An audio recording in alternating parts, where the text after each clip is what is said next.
Good afternoon. Welcome to the 2022 U.S. Open. We're thrilled to be here this week at the Country Club, one of the USGA's 5 founding clubs for the 122nd U.S. Open. Promises to be a special week at a very special place. We're pleased to welcome this afternoon Phil Mickelson, who is playing in his 30th U.S. Open. First one was in 1990, just after 1988 here, but obviously has some great history here, 1999 Ryder Cup. Phil, before we get started with some questions, certainly that I have, and I know our media friends here have, I know you wanted to make a few comments to start today. Well, I wanted to say that it's nice to be back, nice to see you guys, and it's been 4 months. It's been a necessary time and an opportunity for me to step away a little bit and put a little bit of thought and reflection into going forward and how to best prioritize things. And it's given me an opportunity to spend time with Amy, to spend time with loved ones, and continue some of the work therapy-wise on some of the deficiencies that I have, certainly, and as well as focus on best paths forward. So it's been a positive time in that regard. I know that many of you have many people have strong opinions, emotions about my choice to go forward with Live Golf, and I understand and I respect that. I'm incredibly grateful for the PGA Tour and for the many opportunities that it has provided me through the years, but I am excited about this new opportunity as well. I'm excited about being here in Boston at the Country Club. It's one of the 5 founding members of this of the USGA. It's got incredible, rich history going back to Francis Ouimet. It has provided me one of the most memorable moments of my career, the '99 Ryder Cup and the comeback that we had. And the fans here are some of the best in the world, and they provide an atmosphere that is second to none for all sports. And golf is fortunate to be back, and I'm excited to be back here and participate in this incredible championship that has eluded me for my whole career. Any questions? Phil, one quick one from me before we turn it over. I know you played here yesterday. Can you just offer a few quick reactions about the course, having seen it yesterday? The course is in pristine shape. It's a remarkable golf course. It was a number of tees have been lengthened since '99, since I remember, but it seems like it plays the same. It was just very well done, and I think we're all excited for the test that this golf course provides. It looks to me that it's going to be a brutal test of golf, and that's what this championship is all about. Great. We're going to turn it over to questions. Julia and Jonathan are in the crowd. They have microphones. If you raise your hand, they'll bring it over to you. Right here to Jason. Phil, after such a long layoff, how do you prepare for a tournament that you've wanted to win for so much of your career, one that's eluded you? So that's going to be a challenge, right? It's the most difficult test in golf. I think it was important for me to have a little bit of competitive golf last week and identify some of the areas of weakness. It was one of the worst putting tournaments I've had in years, and I spent time yesterday addressing that, which is why I basically putted the whole day on the course. And in the off season, I actually made some strides ball striking wise, and I'm fairly optimistic there, but it'll be a real challenge. I mean, these are the best players in the world, and it's the hardest test of the year. Question on the left. Hey, Phil, I'm just wondering, in your time away, what did you learn about yourself? I think there were a number of things that I've certainly learned, but it's given me more than that an opportunity to really prioritize those that I love, those that I care about, and develop a path forward so that I can be more engaged, be more intentional with when I'm with the people I care about, and also have a little bit more balance in my life going forward off the golf course. Question on the right. Phil, Christine Brennan. Hi there. As you know, you've been criticized by many people, as you referred to. New York Post, Brian Wacker, reported that the 9/11 families sent you and others a letter alluding, of course, to Osama bin Laden and the 15 of 19 hijackers that the Saudis, of course, sent, and that they say now you are a partner with them, and you appear to be pleased in your business with them. Terry Strada is the person, of course, who wrote this letter, and her husband got on the plane in Boston that flew into the World Trade Center. And they say the deaths of your fellow Americans. No, I've read all that. Is there a Okay. question in there? Yes, there is. How do you explain to them, not to us, but to them, what you've decided to do?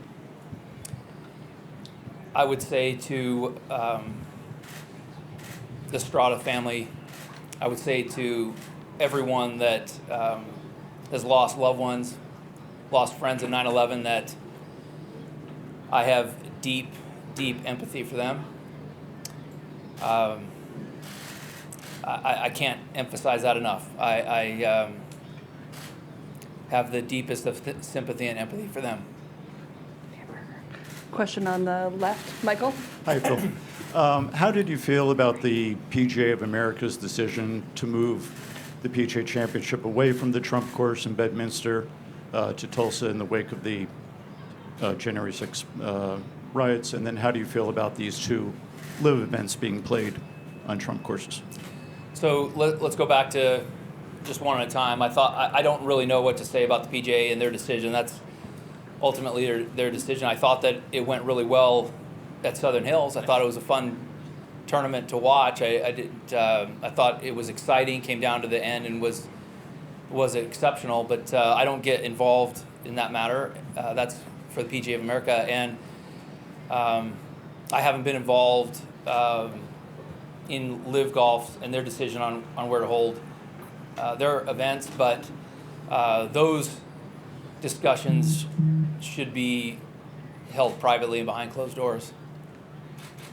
Question. Great answer, but do you have any personal feeling about yourself going to a course with Trump's name on the door?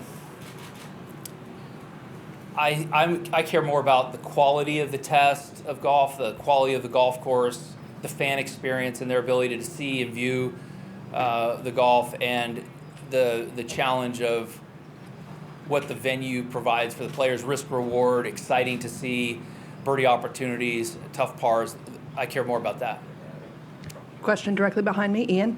Phil, you mentioned earlier you have strong emotion or respect for people who have strong emotions opposing your decision to join Live Golf. You've obviously been one of the most popular players over the years among fans, but if a segment of your fan base decided to walk away from you and not support you anymore, would you respect and understand that decision? And if so, why? And if not, why not? Okay, you're throwing three questions at me, so let's just try to keep it one at a time. But That was actually just one question.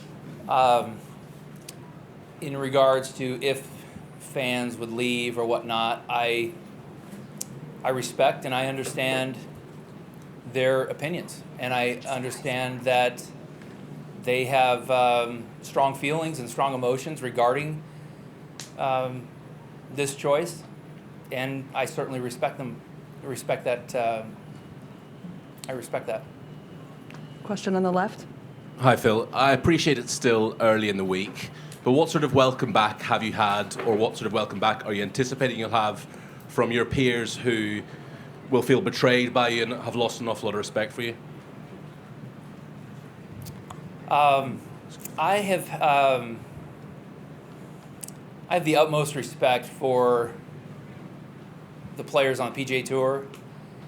There have been a lot of friendships that have gone on for decades with Amy and myself. There have been a lot of memories that we shared, experiences that we shared. And many of the players on the PGA Tour are people that I look up to and respect the most. I think that I respect if they disagree. But at this time, this is the right decision. And just as a follow-on to that, I think a Boston crowd can be pretty vociferous at times. You were once adored by the American public. A lot of them are now feeling pretty angry towards you. if you do get booed and heckled this week, will that hurt? I think the Boston crowds are some of the best in sports, and I think that they have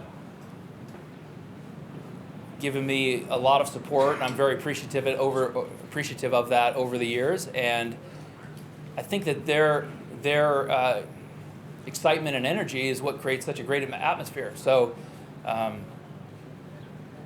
whether it's positive or negative towards me directly, I think it's going to provide an incredible atmosphere to hold this championship. I think it's going to be a great event, and the people here have a lot to do with that. Hi, Phil. Ann question McGorry on- here. I'm curious, what does legacy mean to you? And do you think your legacy will change now that you're associated with Live Golf? So I'm going to try to just, I don't like it when you keep asking multiple questions, but as far as legacy, and I'll just address that, I would say that I've been a part of the PGA Tour now for 30 plus years, and I have enjoyed my time. I've enjoyed the opportunities it's provided. I've enjoyed the lifestyle it's provided. I've enjoyed the fact that the game of golf through the PGA Tour has been able to give me and my family so much. I'm appreciative of that fact. And during that time, I've worked really hard behind the scenes as well as on the scenes to try to contribute as a way of showing my appreciation.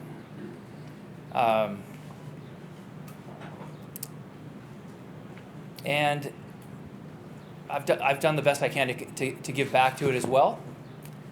So I feel good about that. I feel good about the efforts I put in to try to give back to the game of golf as well as the tour. And I'm excited about the opportunity that Live Golf presents for me and the game of golf going forward. Do you think about how your legacy may have changed or will change? Like I said, I've done all I can to help contribute to the game, contribute to the PGA Tour during my time with them, and that's all I can do. Question on the far right, Mark. Phil, what are your plans playing-wise beyond after this week in terms of anything? Do you hope to do anything beyond the live events and the Open Championship? And just as a follow, do you feel like... Let's just Okay. stop there. So I think it's been pretty public that I'm suspended along with a bunch of other players. So it would be only speculative going forward. I am going to play the live events. I'm going to play the British Open. But anything other than that would be pure speculation. I don't know how this is all going to play out. Just as a quick follow to that, do you, if it's your preference, would you like to do both? I mean, obviously the suspension notwithstanding at the moment, is that your preference going forward if that comes to pass?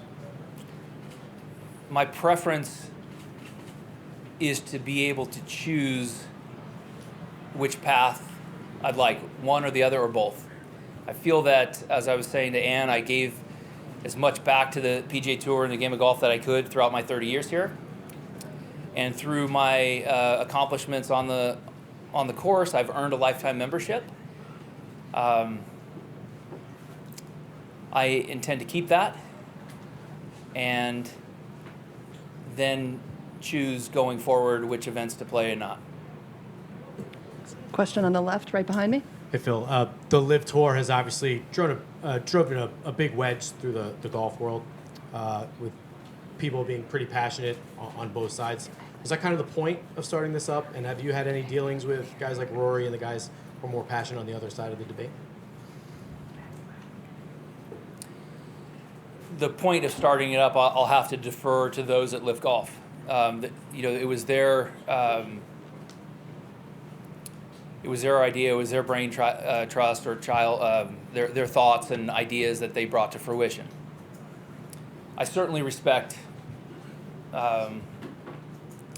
Rory. I thought it was what a great finish yesterday and a great accomplishment, and what a career he's had. I certainly respect him. I respect his ideas. I respect all the players that choose to stay on the PGA Tour. I certainly think extremely highly of many of the players on the PGA Tour and their right to their own decisions. Two questions on the left. First, Steve.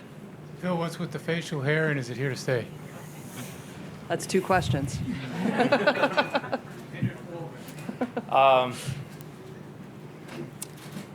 Amy liked it, so as long as she likes it, it's here. And when she says it's gone, it's gone. Question, Bob.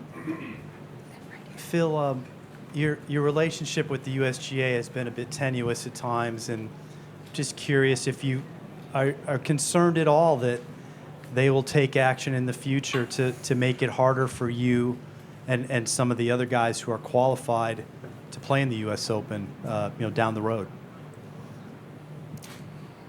I think that's a better question for the USGA, but I would say in regards to issues that I've had, I have had strong opinions and ideas, let's say, regarding most of the governing bodies, and I've done a poor job of conveying that. I've made it public, and that's been a mistake. That's one of the mistakes I've been making, and I'll try to, going forward, be a lot more thoughtful with my words and actions and try to keep a lot of those things behind closed doors. Question right in the center. Phil, you're not the first professional athlete to deal with Saudi Arabia. Motorsport, boxing, horse racing, Newcastle United in the Premier League. The US government even deals with Saudi Arabia. Do you feel the criticism of yourself and others has been maybe unfairly harsh? That's not necessarily for me to say. I think the important thing is that everyone is entitled to their opinion. I understand that it brings out a lot of strong emotions for a lot of people, and I respect the way they may or may not feel about it. Question on the left. Phil, I'm curious about your reaction to the comments that the PGA commissioner made over the weekend that no one's ever had to apologize for being on the PGA Tour. Do you feel you need to apologize for being on the LIV Tour? In regards to the PGA Tour, there's a lot of things throughout the years that the PGA Tour has done that I agree with, and there's a lot of things that I don't agree with, and yet I've supported them either way.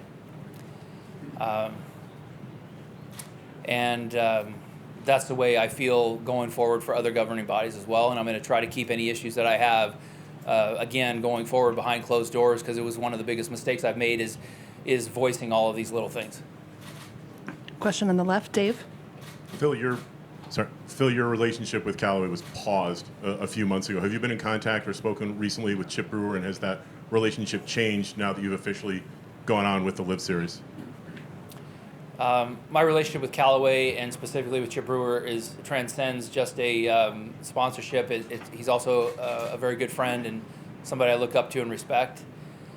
My conversations with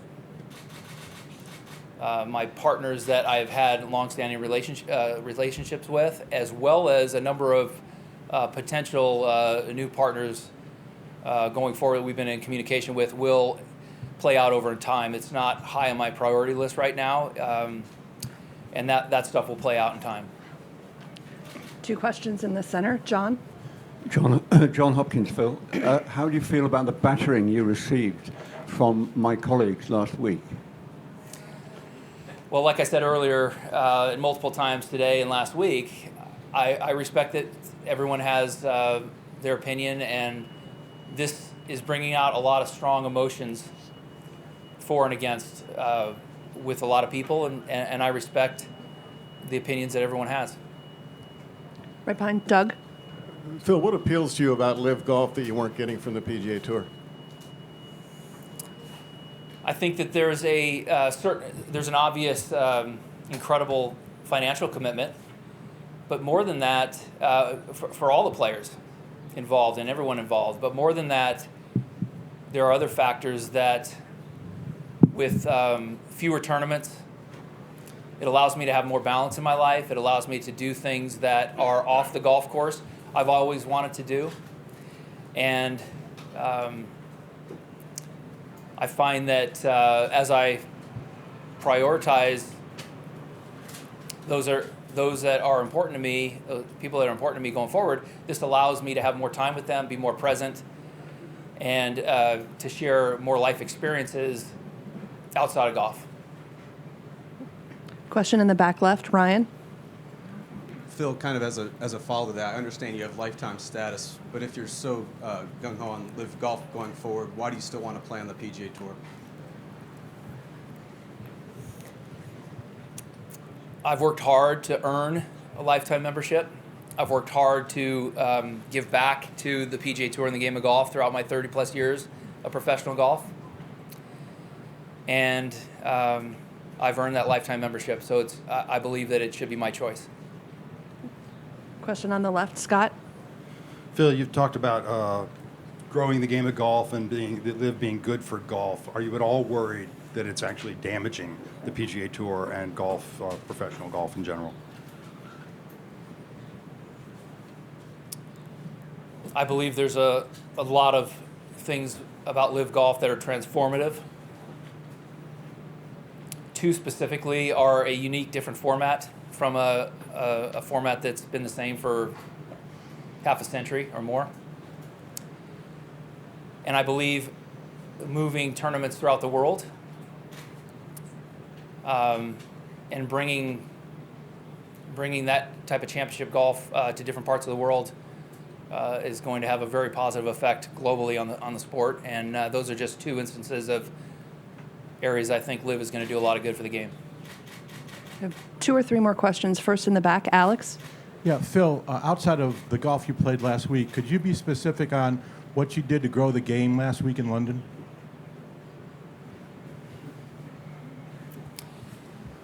Alex, every day is not about what did I grow the game. What it is engaging people, bringing people out to be exposed to the game. I saw a lot of young kids out there under the age of 7 or 8 being exposed to professional golf. It was an important part of my life going forward to be driven to have golf in my life, play golf, and then ultimately play professionally. So I think the number of kids that were out there is just one area that could potentially grow the game by having those young ones involved. But there's a lot more areas and ways that last week helped, and I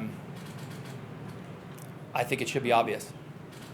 Question right in the center, Joel. Phil, you've mentioned a few times using the past 4 months to better yourself. What specific areas did you needed to address? I mean, there were a lot of ways, but a lot of areas. But as I said earlier, being able to be more present and engaged with those that I love, and not being distracted all the time with the game of golf, being able to step aside and have that time was invaluable. I also continue to work on some areas that I'm deficient of in my life.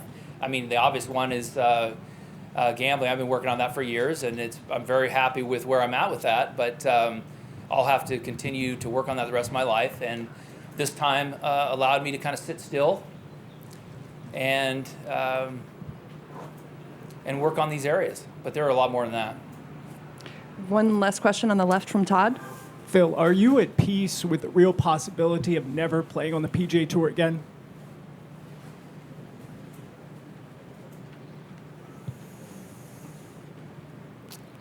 I am, again, very appreciative of the many memories, opportunities, experiences, friendships, relationships PGA Tour has provided. And those are going to last, those will last a lifetime. But I'm hopeful that I'll have a chance to create more. Phil, do you plan to write to the families personally? It's not easy to address such an emotive issue in public. Would you prefer to speak to them or write to them privately?